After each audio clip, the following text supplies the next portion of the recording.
అందరికీ నమస్కారం.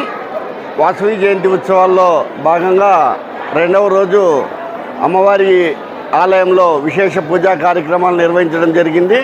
ఉదయమే మూల విరాట్కి అభిషేకాలు నిర్వహించి పుష్పాలంకారం చేయడం జరిగింది. తదుపరి మహిళలతో సౌందర్య లహరి పారాయణం చేస్తూ హోమము నిర్వహించడం జరిగింది. ఈ యొక్క హోమ కార్యక్రమంలో దాదాపు 500 మంది మహిళలు పాల్గొని హోమ కార్యక్రమాన్ని విజయవంతం చేసిన తదుపరి మహామంగళారతి, అందరికి కూడా తీర్థ ప్రసాద వినియోగం జరిగింది. ఈ యొక్క కార్యక్రమాల్లో పాల్గొన్న అందరికి కూడా ఆర్యవైశ్య సంఘం తరఫున హృదయపూర్వక ధన్యవాదాలు, కృతజ్ఞతలు తెలియజేస్తున్నాం. అందరికీ నమస్కారం. అమ్మవారి జయంతి సందర్భంగా మొత్తం 6 రోజుల ప్రోగ్రాము. అందులో భాగంగా ఈరోజు రెండవ రోజు.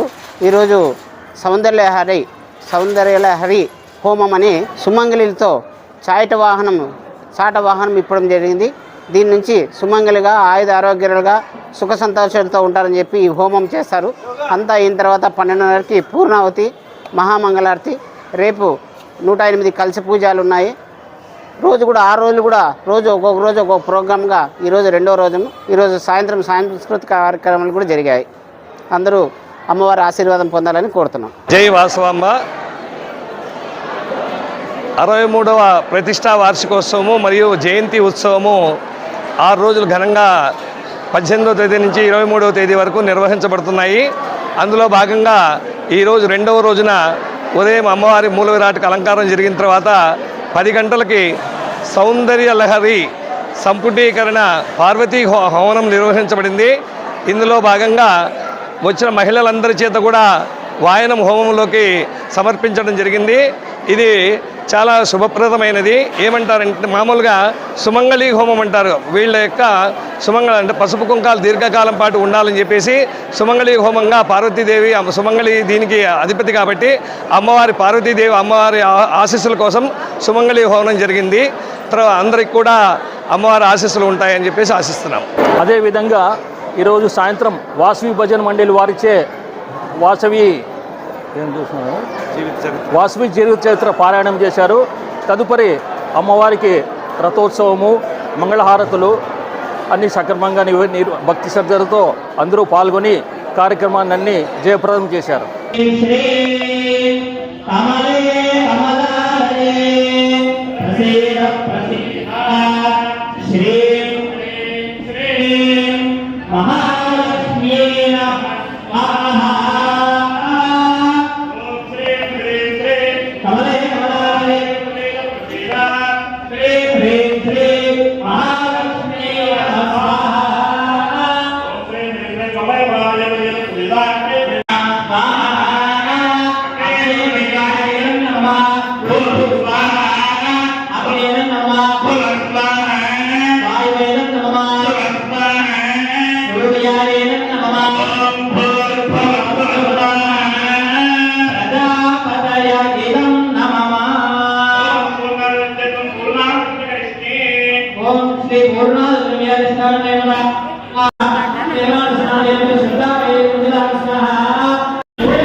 ఎంత వాస్తు ప్రకారము ఎంత అద్భుతంగా ఆలయం నిర్మించినారో సూర్యోదయం ద్వారా నిరూపితమైంది.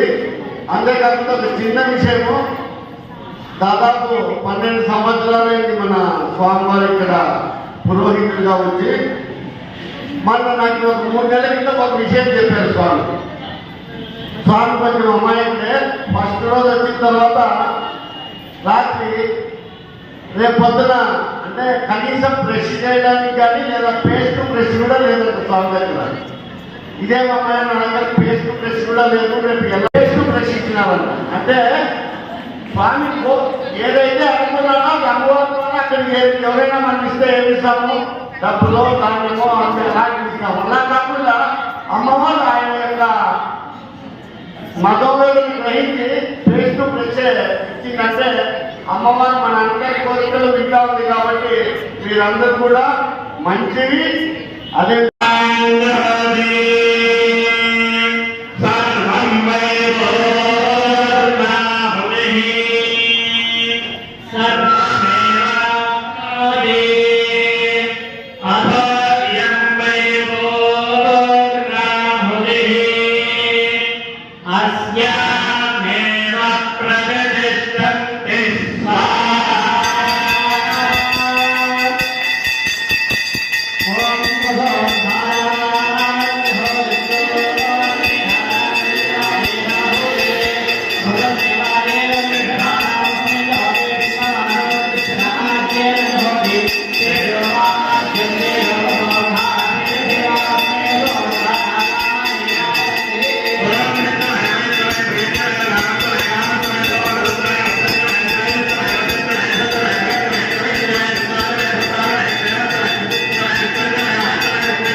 దీనివల్ల అగ్ని ప్రదక్షిణ చేయడానికి ఈ రోజు కూడా ఆఖరి రోజు వరకు లేదు, స్వామివారు కూడా చేస్తారు.